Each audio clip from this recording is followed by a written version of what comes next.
Good morning, fifth grade. So today we're going to start with chapter 7, lesson 3, People of the Young Republic. And it says, who were the people living in the early United States? So we're going to go ahead and take a look at the timeline first. All right, so in 1775, we have Daniel Boone travels through the Cumberland Gap. And that's what this picture is here. So you can see the gap kind of here where the travelers would go through. So settlers often pass through the Cumberland Gap above. So kind of where you see the clouds at, that's where they would travel through on the ground there between the mountains and the hills. All right, so then in 1794, we have Battle of Fallen Timbers. In 1795, we have the Treaty of Greenville. 1811 through 1813, we have Tecumseh's War, and I probably said that wrong, so I apologize. In 1812 to 1815, we have the War of 1812. And then in 1845 to 1849, we have the Great Famine, Irish Potato Famine. So we talked about that a little bit yesterday in class. All right, so once again, who are the people living in the early United States? Then we're going to start with the first pioneers. So it says the American Revolution had created a new nation, but there were still many Americans without land. About 1 out of 5 Americans lived in poverty or without enough money for proper food or supplies. Without land, people were unlikely to improve their lives. Between 1790 and 1820, the population of the United States grew from about 4 million to nearly 10 million. Most Americans were farmers. They needed large families to do many chores a farm required. When farmers died, their land was divided among their children. Even a large farm might not provide enough land for all of the children. Some people moved to cities, but others looked to the lands in the West. For poor people, these lands offered a chance to build a new life.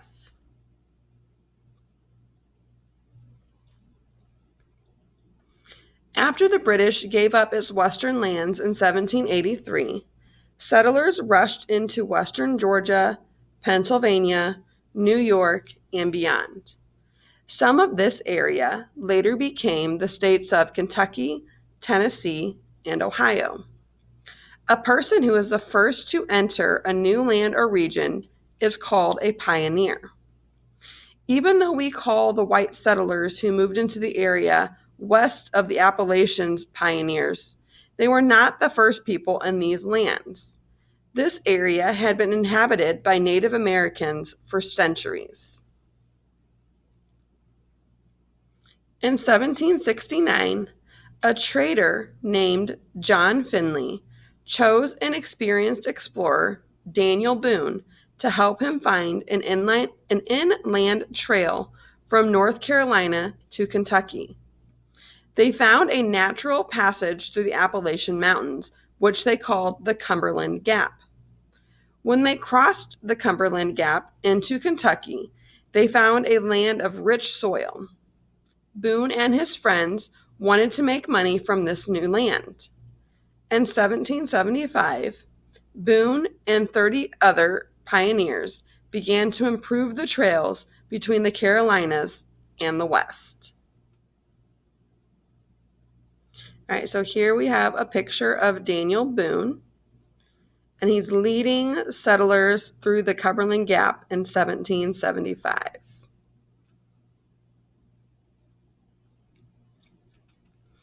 Daniel Boone was one of the most famous of the American pioneers of this era.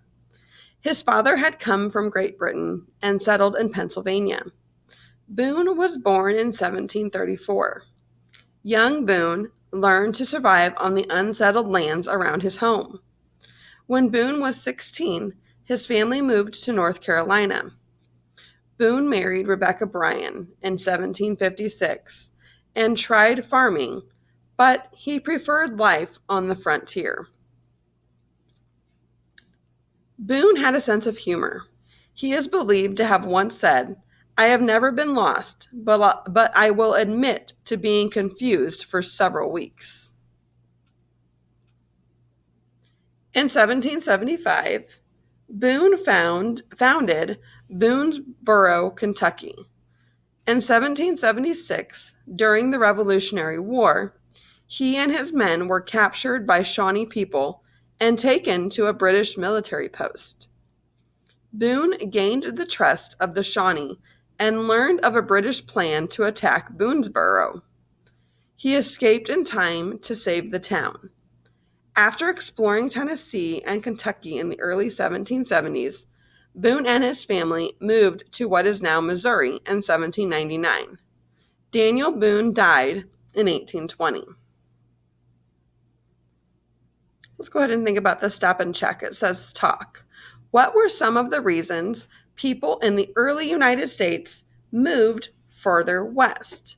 Well, remember they said there was a lot of poverty going on, and so people that didn't have much would say, you know what, I've got nothing to lose.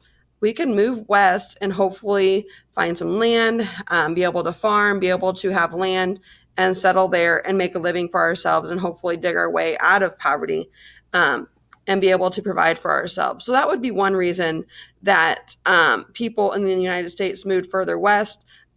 They wanted to make more money. They wanted to get their own land. They just wanted to try something new. That could be another reason. Hey, let's go see what's out there. So a few reasons that people in the United States would want to move further west. All right, let's talk about the Native Americans in the early republic. The greatest threat to the Native Americans during this period was white settlers. For more than 150 years, Native Americans had seen settlers stream west and into their territory. This threatened their land and their way of life. In 1787, Congress passed the Northwest Ordinance. The law was intended to outline how the Western territories should be governed and the rules for becoming a state. It did, however, include a promise that Native American lands and territories would never be taken away from them, but that promise was not kept. In 1794, 8 Native American groups joined together to drive invading settlers out of their land in what is today Ohio. They were defeated by the United States Army at the Battle of Fallen Timbers in northwestern Ohio. The next year, these Native Americans had to accept the Treaty of Greenville. The treaty forced them to give up most of their land in the Ohio Territory. However, some Native Americans would continue to resist the settlers. So this is a primary source in their words, the Treaty of Greenville. Remember, a primary source happened during that time, so this was written in August of 1795, talking about the Treaty of Greenville. And in consideration of the peace now established, the said Indian tribes do hereby cede and relinquish forever all their claims to the lands lying eastwardly and southwardly of the general boundary line now described. And these lands, or any part of them, shall never hereafter be made a cause or pretense on the part of the said tribes, or any of them, of war or injury to the United States or any people thereof. So this treaty is pretty much saying, okay, the Indians or the Native Americans tribes relinquish their power, meaning they give away their land forever, and they cannot start a war over it, because it says that it shall never hereafter be made a cause or pretense on the part of the said tribe. So it can't be a cause for war, or, hey, you took our land, now as a precursor to us to want to fight you. So again, that was from the Treaty of Greenville, written on August 3rd of 1795. One of the Native Americans who remained in Ohio had not signed the Treaty of Greenville. Who had not signed the Treaty of Greenville was Tecumseh of the Shawnee people. Tecumseh spoke to his people of native pride and hoped that native peoples could reclaim some of their lost territory in what are now Ohio and Indiana. Tecumseh founded his own community in Indiana. Tecumseh tried to unite all Western native peoples to fight against invading settlers. William Henry Harrison, who was the governor of the Indiana Territory, became alarmed at Tecumseh's growing power. In 1811, Harrison attacked and destroyed Tecumseh's community. Tecumseh and the Shawnees were among the Native American groups who sided with the British in the War of 1812. Native peoples hoped that a British victory would stop the invasion of U.S. settlers on their territories. Tecumseh was eventually killed in 1813 while fighting for the British. So we have another primary source here in their words from Tecumseh. So he's pictured here. So it says, "You ought to know what you are doing to the Indians. It is a very bad thing, and we do not like it. No groups among us have the right to sell, even to one another, and surely not to outsiders who want it all, and will not do with less. Sell a country? Why not sell the air, the clouds, and the great sea, as well as the earth? Did not the Great Spirit make them all for the use of his children?" So again, a passage from Tecumseh's speech written to Governor William Henry Harrison in the Indiana Territory in 1810. So remember that the beliefs of the Native Americans was that you can't own land. You can use the land, you can worship the land because the land gives you what you need, but you can't own it. And so that was kind of his way to say, we wouldn't even think about selling our land to one another, let alone to outsiders who want all of it and will not do with less, like they want it all. They don't want the Native Americans at all. So I really like this where he says, sell a country. Why not sell the air, the clouds, and the great sea? So why not just sell the earth to somebody, you know? So he was saying we can't own this stuff. And so he still thought of that about the land as well. All right, continuing on, we're going to talk about African Americans in the early United States. So we talked about the pioneers, the Native Americans. Now we're going to talk about the African Americans. In the late 1700s, feelings about slavery began to change in the United States. The economies, cultures, and attitudes of the North and South grew increasingly different. Large cities and new factories were growing quickly in the North. Immigrants flooded the United States to fill factory jobs. By 1804, all northern states had outlawed slavery or approved gradual emancipation. That means slowly giving the slaves their freedom. Slavery may have been illegal north of the Ohio River, but free Americans faced discrimination there. Ohio, Indiana, and Illinois passed laws requiring African Americans to show papers proving they were free. Again, if these African Americans didn't have papers showing they were free, they could be put into slavery. They would be sent down south to become slaves. In the South, the economy had not changed much. The plantation was still the main way of life. On large farms, hundreds of enslaved people worked without pay. There were very few free African Americans in the region. Some white Southerners worked on small farms, and not all had enslaved people. However, the plantation owners were the wealthiest and had the most political power. As the United States expanded west, many wondered if slavery would expand as well. In 1819, Missouri applied for statehood as a slave state, a state in which slavery is allowed. At the time, the nation had a balance of 11 slave states and 11 free states, in which slavery was not allowed. letting Missouri enter the Union as a slave state would give the slave states more votes in the U.S. Senate. So they didn't want that to happen. So this says this is an antique sketch of enslaved people laboring in a cotton field. So this is a sketch that someone had created. All right, let's go ahead and take a look at our map here. This is the Missouri Compromise, 1820. So we can see, if you see the red, that would be a free state, meaning that no slavery was allowed there. Okay, so those are the red states, no slavery allowed in the northern parts.